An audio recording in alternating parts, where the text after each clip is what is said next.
Welcome to ज्ञान Ganga online class.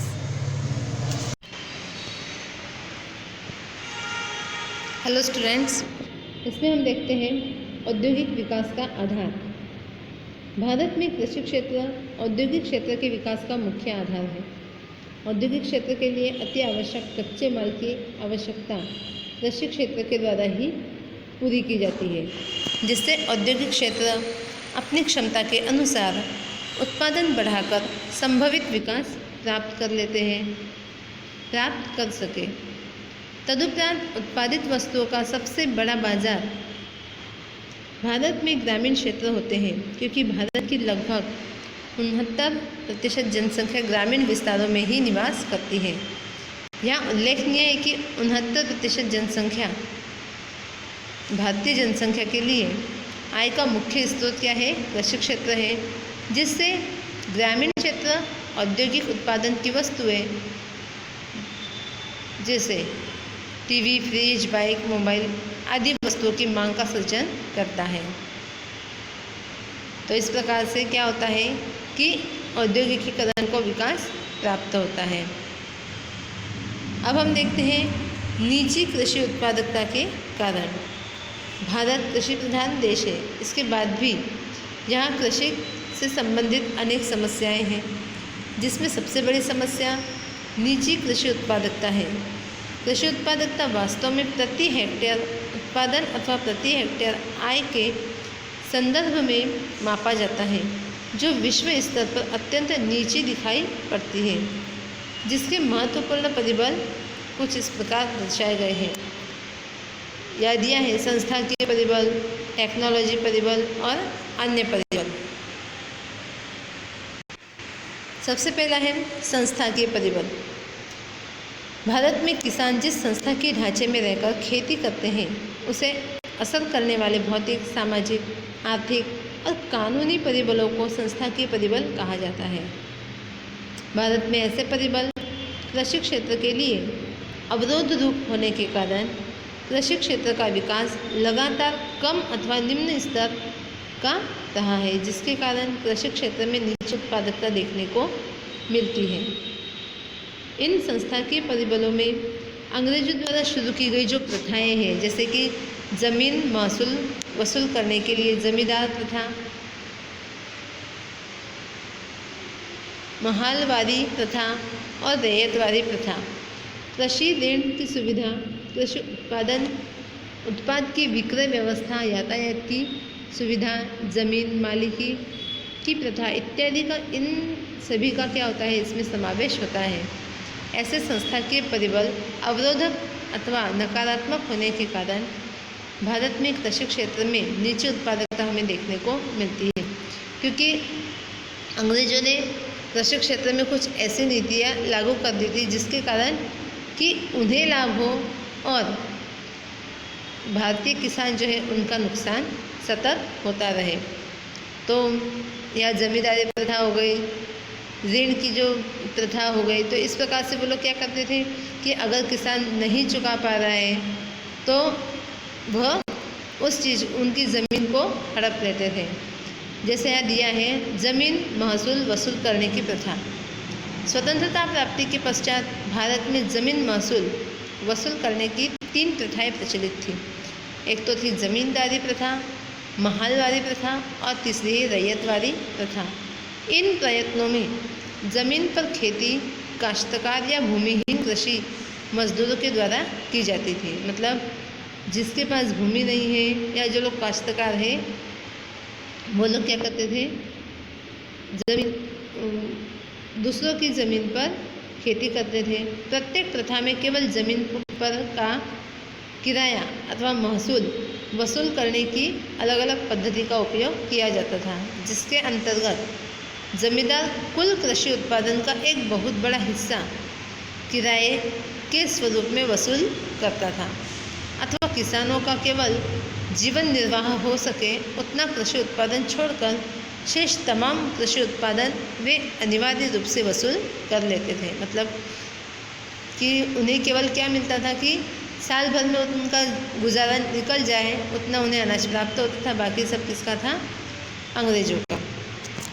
जिसके कारण खेती करने वाले वर्ग को कृषि उत्पादन बढ़ाने में कोई विशेष रुचि नहीं थी। वे कृषि क्षेत्र में उत्पादन बढ़े ऐसे नवीन संशोधनों का उपयोग करने के लिए तैयार नहीं थे, जिसके कारण कृषि उत्पादन लगभग कैसा रहा, स्थिर था। इस प्रकार कृषि क्षेत्र का उत्पादन देश की आवश्यकता और कृषि क्षेत्र से संलग्न वर्ग की आवश्यकता को बढ़ोतरी करने में असक्षम रहा। स्वतंत्रता के पहले जोते उसकी ज़मीन के कानून अंतर्गत जोत अधिकार, सलामती और किराया नियमन संबंधी कानून बनाए गए, किंतु इन कानून का संपूर्ण अमल न होने के कारण किसानों के प्रति हो रहे शोषण को रोका नहीं जा सका है। परिणाम स्वरूप कृषि क्षेत्र में निजी कृषि उत्पादकता का प्रश्न अत्यंत जटिल बनता गया, मतलब कि ये समस्या और अधिक जटिल बनती गई। नेक्स्ट है कृषि ऋण। भारत में ज़्यादातर किसान गरीब हैं, जिन्हें प्रत्येक फसल के पूर्व कृषि ऋण की आवश्यकता होती है। भाई उनके पास कृषि में लगाने के लिए कुछ इतनी धनराशि नहीं होती थी, तो इसीलिए उन्हें सबसे पहले तो ऋण लेना पड़ता था। ऋण लेकर वह बोए जाने वाले बीज या अन्य पदार्थ खरीदते थे। इस कृषि ऋण के द्वारा वे बीज, रासायनिक खाद, जंतुनाशक दवाइयाँ ये सब खरीदने के लिए सक्षम हो पाते हैं, जिससे उत्पादन प्रक्रिया संभव हो पाती।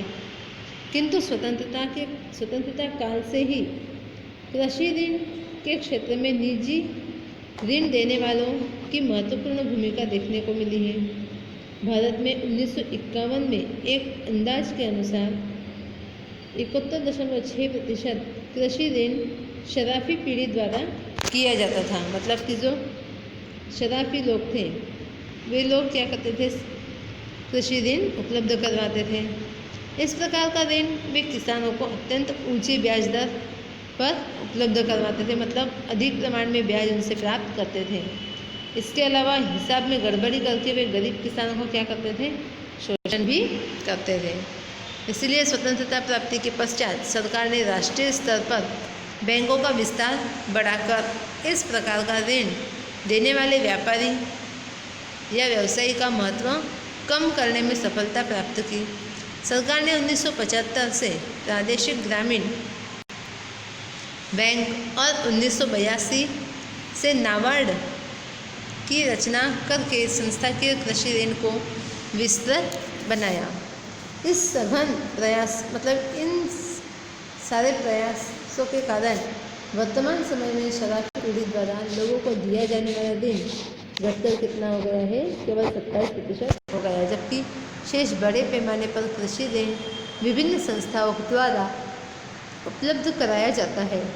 इन तमाम तथ्यों पर से यह साबित होता है, मतलब कि ये सारी जानकारी से हमें ये पता चलता है कि किसानों को अलग अलग संस्थाओं द्वारा उपलब्ध कराया जाता है कृषि ऋण। इन तमाम कृषि ऋण अलग अलग जगह से प्राप्त होता है। तो किसानों को संस्थाकीय कृषि ऋण के बजाय शराफी पीढ़ी से कृषि ऋण लेना महंगा पड़ता था, जिससे किसानों को कृषि क्षेत्र से होने वाला लाभ नहीवत था, मतलब कि बहुत ही कम था। इसलिए किसानों को अधिक उत्पादन प्राप्त करना या कृषि व्यवसाय में काम करने का आकर्षण घटने लगा। परिणाम स्वरूप कृषि क्षेत्र में उत्पादकता लगातार घटती गई। नेक्स्ट है कृषि उत्पादन की विक्रय व्यवस्था। भारत में कमज़ोर आंतरिक ढांचा के कारण अत्यंत दूर ग्रामीण विस्तारों और कृषि बाजारों को जोड़ने वाली सड़क यातायात की योग्य सुविधा पर्याप्त नहीं है। तदुपरांत कृषि बाजारों में कृषि उत्पादन के बाद का बाजार भाव और मौसम के अंत में प्राप्त भाव के बीच बड़ा अंतर देखने को मिलता है। ज़्यादातर कृषि उत्पादन के ऊंचे भाव का लाभ किसानों में बदले व्यापारियों और संग्रहखोरों को प्राप्त होता है। कर्ज में डूबे किसानों को कर्ज का भुगतान करने के लिए अपने कृषि उत्पादन को कई बार उत्पादन के पूर्व ही स्थानिक साहूकारों या दलालों को बेच देना पड़ता है। किसान बाजार की स्थिति से अज्ञात होते हैं। वे बाजार भाव, विक्रय पद्धति इत्यादि से ज्ञान इत्यादि के ज्ञान के अभाव में वे अपने कृषि उत्पादन का अपेक्षित मुआवजा प्राप्त नहीं कर पाते हैं। फलस्वरूप वे निराशावादी बन जाते हैं। अब उन्हें जो किसान है उन्हें सही तरीके से विक्रय की जानकारी नहीं थी, या फिर सड़क या यातायात की व्यवस्थाएं बराबर नहीं थी, जिसके कारण उन्हें कई सारी दिक्कतें झेलनी पड़ी। तो इन सभी के कारण भी कृषि क्षेत्र क्या हो गया, पिछड़ गया या फिर पीछे रहा। नेक्स्ट है ग्रामीण समाज व्यवस्था।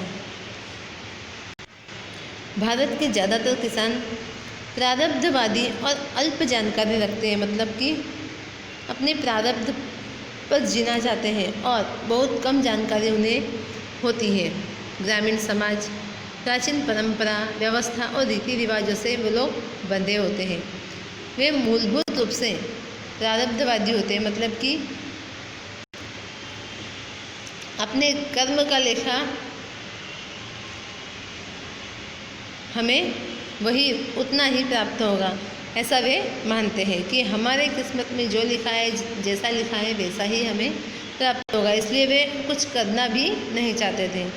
इसलिए ईश्वर द्वारा दी गई समस्याएं एवं अभाव की स्थिति का वे आसानी से क्या करते थे, स्वीकार कर लेते थे, जिससे वे अपना जीवन निर्वाह हो सके उतनी खेती करके क्या करते थे, अपने आप को संतुष्ट मानते थे। उनमें आर्थिक विकास, कृषि क्षेत्र का विकास, आय में वृद्धि करना जैसी प्रेरणा नहीं होती है। इसलिए भी ग्रामीण अर्थतंत्र का केंद्र रहे कृषि क्षेत्र में नीची उत्पादकता भी देखने को मिलती है। मतलब कि उनकी जो नासमझी थी उसके कारण भी हमें क्या देखने को मिलता है, नीची कृषि उत्पादकता हमें देखने को मिलती है। नेक्स्ट है टेक्नोलॉजी कल परिबल। भारत में कृषि क्षेत्र में फसल के संदर्भ में परंपरागत एवं प्राचीन उत्पादन पद्धति का उपयोग देखने को मिलता है। कृषि के अत्यंत पुराने उपकरण, प्राचीन विचारधाराएं, पद्धति, ये सभी कृषि क्षेत्र को क्या करते हैं, कमज़ोर बनाते हैं।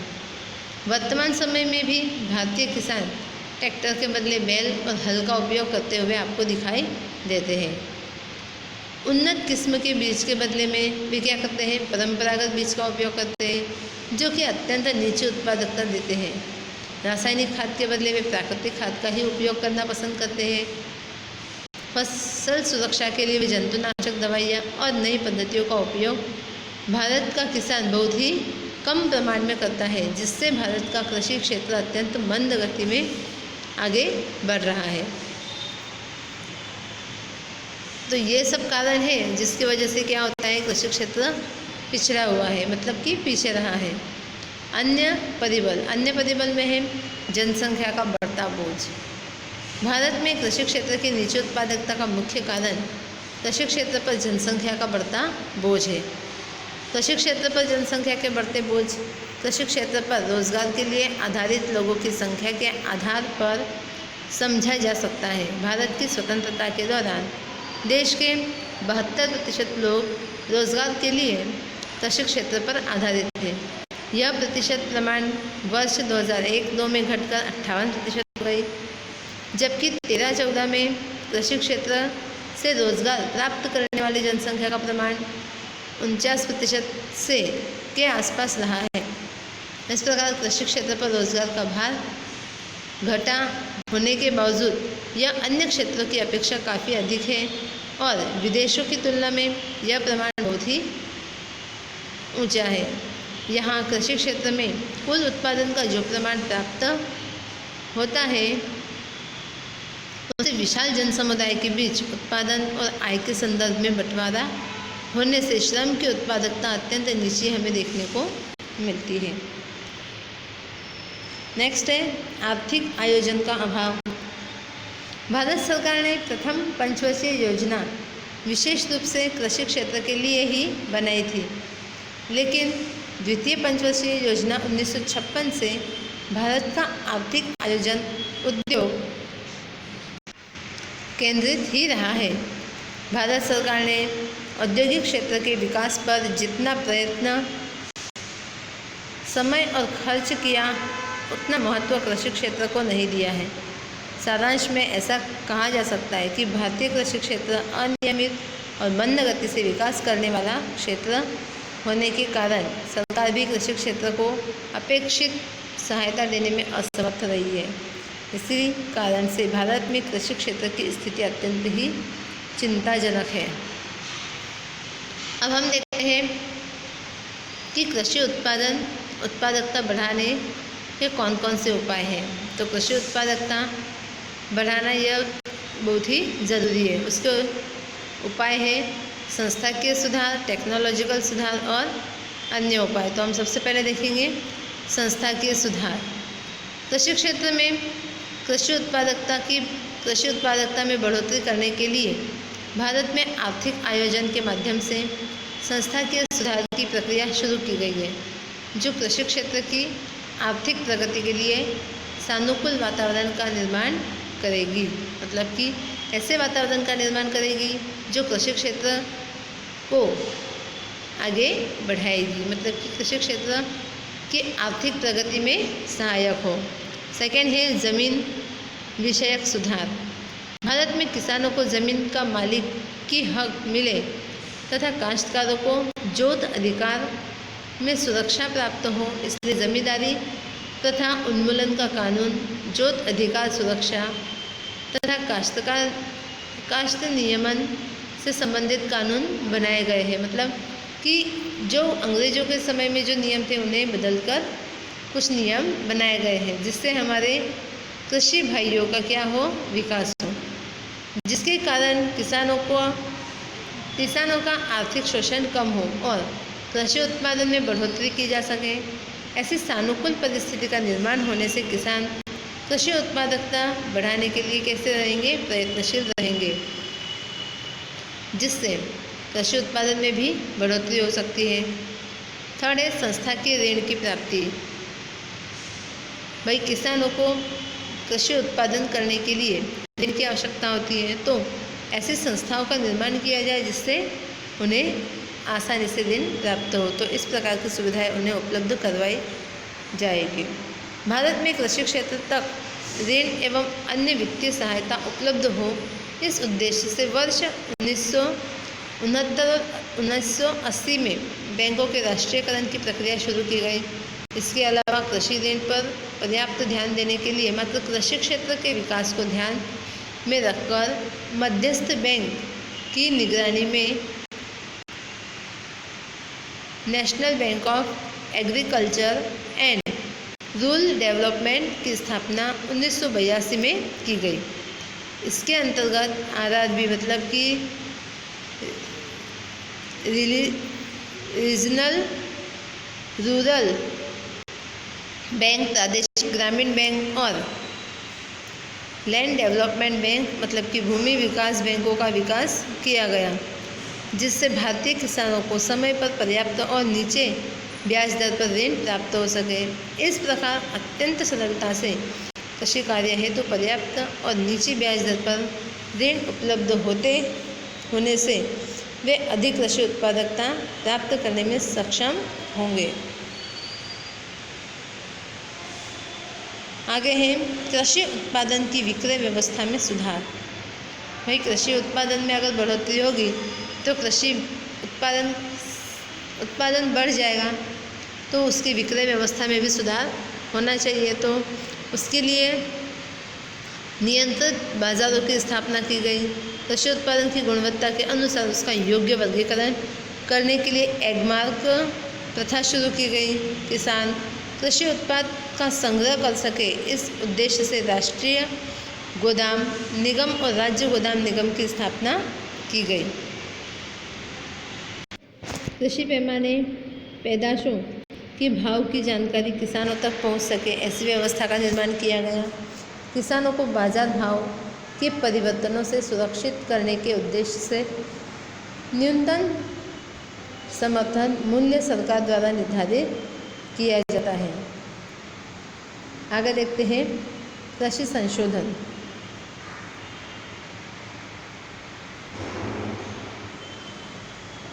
भारतीय किसान अशिक्षित होने से तथा आर्थिक रूप से कमज़ोर होने के कारण कई कृषि संशोधन स्वयं करने में वे असक्षम होते हैं। इसलिए यह जिम्मेदारी NABARD को सौंपी गई, जो विविध प्रकार के कृषि संशोधन करती है और इससे संबंधित तालीम और समझ किसानों को उपलब्ध करवाती है, जिससे किसान केवल परंपरागत खेती न करें बल्कि बाज़ार में जिन वस्तुओं की मांग अधिक हो उससे संबंधित फसल लगाने में अधिक आय प्राप्त करें तथा बाजार आधारित उत्पादन प्राप्त करें। इसके अलावा कृषि सुधार कार्यक्रमों में किसानों को शामिल कर सामूहिक ग्राम विकास योजनाएं, पंचायती राज जनधन योजना, संकलित ग्राम विकास योजना आदि शुरू करने कृषि क्षेत्र को आधुनिकीकरण की दिशा में कृषि उत्पादन बढ़ाने की दिशा में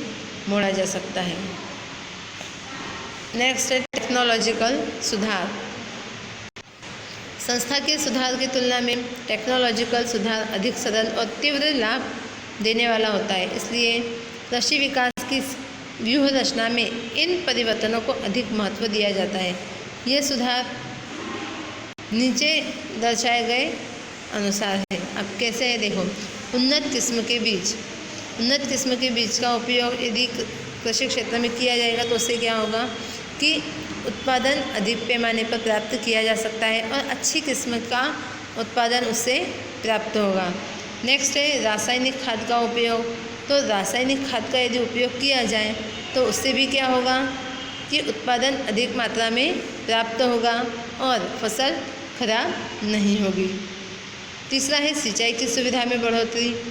अब सिंचाई करना खेती के लिए बहुत ज़रूरी है, तो सिंचाई की सुविधा यदि पूरी तरीके से प्राप्त होगी तो किसान क्या कर सकते हैं कि अधिक से अधिक उत्पादन उससे प्राप्त कर सकते हैं। तो इस प्रकार से कुछ सुविधाएं उन्हें कृषि क्षेत्र के विकास के लिए किसानों को दी गई। नेक्स्ट है यंत्रों का उपयोग। तो किसान जो है वह परंपरागत आधुनिक तरीके से क्या करते थे, खेती करते थे, जिसके लिए उन्हें उसकी जगह पर यंत्रों का उपयोग करना सिखाया गया, जिससे कृषि उत्पादन में आसानी हो और अधिक पैमाने पर कृषि उत्पादन किया जा सके। नेक्स्ट है जंतुनाशक दवाइयाँ। किसान जो है वह जंतुनाशक दवाइयों का कम उपयोग करते थे, जिसके कारण फसलें खराब होती थी। अब किसानों को इसकी समझ दी गई, जानकारी दी गई, जिस कारण वे क्या करने लगे, जंतुनाशक दवाइयों का उपयोग करने लगे और उसका प्रतिफल क्या हुआ कि कृषि उत्पादन बढ़ने लगा और कृषि उत्पादन सफल रहा। नेक्स्ट है भूमि परीक्षण। भूमि परीक्षण मतलब कि भूमि की जांच। वैज्ञानिक दृष्टिकोण से खेती करने से पहले भूमि परीक्षण करवाने की प्रथा प्रचलित हुई, मतलब कि ज़मीन को जांच लेना। इस परीक्षण से यह पता चल जाता है कि संबंधित फसल के लिए ज़मीन की गुणवत्ता, पोषक तत्व अनुकूल मात्रा में है या नहीं, इसकी जानकारी उपलब्ध करवाती है। इस प्रकार फसल लेने के पहले उपयोगी तत्वों की कमी को दूर करके क्या किया जा सकता है, सानुकूल वातावरण का सृजन किया जा सकता है। इन प्रयत्नों से ज़मीन उच्च उत्पादकता देने में कार्यक्षम सिद्ध होती है। इसके अलावा कौन सी ज़मीन किस फसल के लिए अधिक अनुकूल है, यह भी जाना जा सकता है। अन्य उपाय है कृषि क्षेत्र की उत्पादकता बढ़ाने के लिए किसानों को प्रशिक्षित करना या कृषि क्षेत्र में आई नवीन कार्य पद्धतियों से उन्हें अवगत करवाने से उनकी कार्य प्रणाली में सुधार होता है।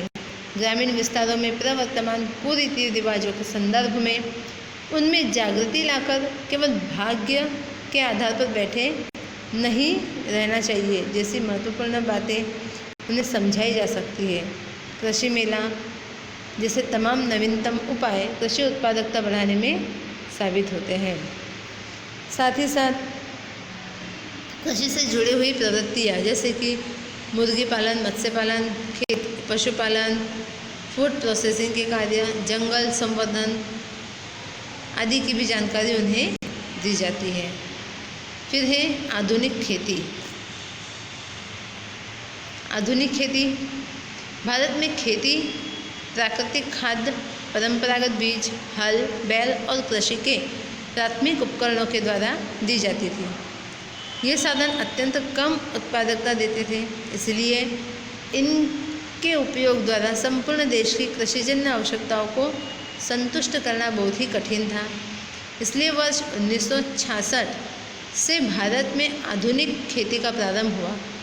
आधुनिक खेती में आधुनिक टेक्नोलॉजी जैसे कि उन्नत किस्म के बीज, रासायनिक खाद, जंतुनाशक दवाइयाँ, नवीन कृषि उपकरण, सिंचाई की नई पद्धतियाँ, इन सभी का उपयोग बढ़ने से कृषि उत्पादन में असाधारण बढ़ोतरी हुई, जिसे क्रांति के रूप में जाना जाता है। यह क्रांति कृषि क्षेत्र में होने से इसे हरित क्रांति के रूप में भी जाना जाता है।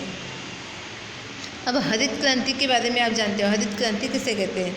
तो वर्ष 1960 से 61 में कृषि क्षेत्र में नई टेक्नोलॉजी का उपयोग भारत के मात्र 7 जिलों में पायलट प्रोजेक्ट के रूप में शुरू किया गया, जिसे शुरुआत में IADP अर्थात जिलों के लिए सघन कृषि कार्यक्रम के रूप में जाना जाता है। समय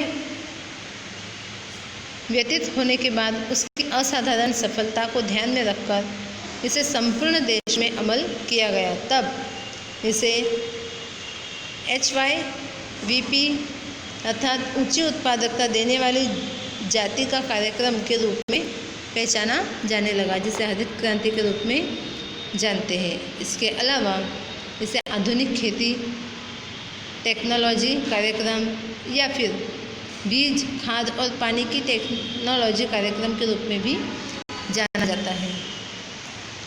नेक्स्ट अभी हम देखते हैं फसल की अदला बदली। फसल की अदला बदली मतलब कि कई बार क्या होता है कि एक समान अगर फसल ली जाए तो उससे भी उत्पादन कम होता है, इसलिए समय के साथ साथ फसलों में भी परिवर्तन होना चाहिए। उसे क्या कहा जाता है? फसल की अदला बदली। देश में अलग अलग फसल के लिए उपयोग में ली जाने वाली ज़मीन के विस्तार के द्वारा फसल की अदला बदली की जाती है। फसल की अदला बदली कृषि कार्य के स्वरूप को दर्शाती है। सामान्य रूप से फसल 2 प्रकार की होती है, एक तो खाद्यान्न फसल और दूसरी होती है अखाद्यान्न फसल, जिसे नगद फसल के रूप में हम जानते हैं। खाद्यान्न फसल में गेहूँ, चावल या फिर निम्न कोटि के अनाज जैसे बाजरा, ज्वार, मक्का और दालों का समावेश होता है। जबकि नगद फसल में सभी को पता है कि तिल, मूंगफली, रेड, सोयाबीन, सरसों, सूर्यमुखी, ये सब गन्ना, कपास, रबर, शन, इनका समावेश होता है। तो अदला बदली जो होती है फसल की, वो 2 कारणों से होती है। एक तो तकनीकी परिबल के कारण और दूसरा है आर्थिक परिबल के कारण। तो सबसे पहले हम देखेंगे तकनीकल परिबल। किसी भी विस्तार में फसल की अदला बदली ज़मीन, जलवायु, वर्षा इत्यादि परिबलों पर आधारित होती है। जैसे कि मध्य प्रदेश में अनेक वर्षों तक बाजरा की फसल लेने के बाद चावल की फसल ली जाती है। भारत के कई राज्यों में सिंचाई की सुविधा के आधार पर गन्ना, तंबाकू जैसे फसल ली जाती है।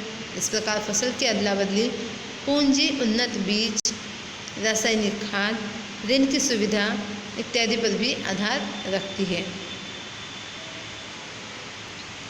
दूसरा कारण है आर्थिक परिबल। फसल की अदला बदली के लिए आर्थिक परिबल बहुत ही महत्वपूर्ण है।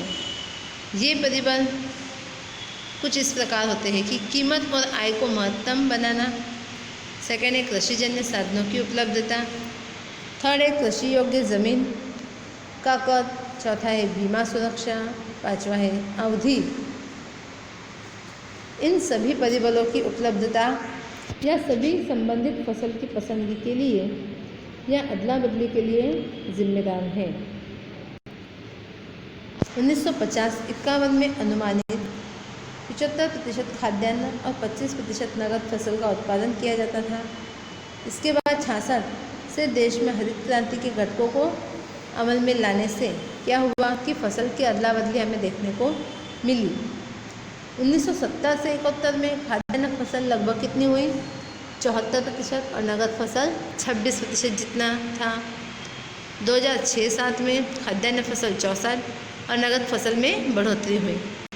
फिर से अदला बदली के कारण 2010 और 11 में खाद्यान्न फसल में 66% और नगद फसल 34% रही। ऐसा agriculture statics at a glance 2010-11 की आवृत्ति में दिखाया गया है। अब हम देखते हैं कि फसल संरक्षण क्या है। जंतुनाशक दवाइयों के उपयोग के द्वारा कृषि उत्पादकता बढ़नी चाहिए, किंतु भारत में जंतुनाशक दवाइयों का उपयोग प्रति हेक्टेयर बहुत कम है। आर्थिक सर्वे 15-16 के अनुमान भारत में केवल 0.5 किलोग्राम प्रति हेक्टेयर जंतुनाशक दवाइयों का उपयोग होता है, जबकि अमेरिका में 7.0 किलोग्राम, यूरिया में 2.5 किलोग्राम, जापान में 12 किलोग्राम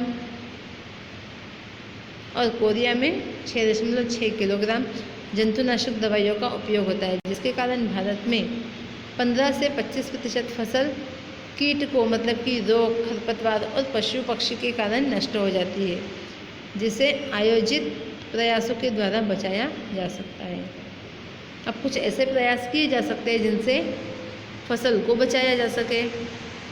जंतुनाशक दवाइयों के संदर्भ में योग्य जानकारी का अभाव, नीची गुणवत्ता वाली जंतुनाशक दवाइयाँ और इन दवाइयों के उपयोग संबंधी जानकारी का अभाव, यह भारत के जटिल प्रश्न है, मतलब कि बहुत ही मुश्किल सवाल है।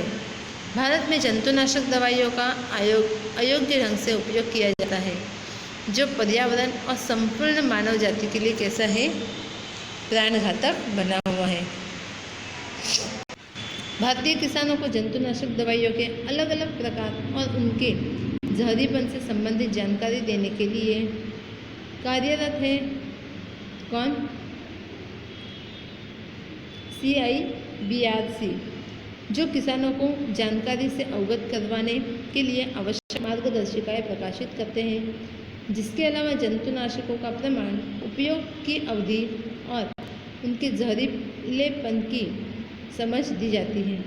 इस जानकारी का व्याप किसानों में बढ़ाना चाहिए, जिससे जंतुनाशक दवाइयाँ पर्यावरण को पोषण एवं संवर्धन प्रदान करें। इससे छोटे किसान प्रोत्साहित होकर कृषि उत्पादकता में बढ़ोतरी कर सकते हैं। अब देखते हैं हम लोग कृषि संशोधन ICAR। यह एक ऐसी मात्र संस्था है जो भारत में विविध कृषि संशोधन करवाती है, जिसके लिए आवश्यक व्यवस्था बनाकर यथावश्यक मदद करती है।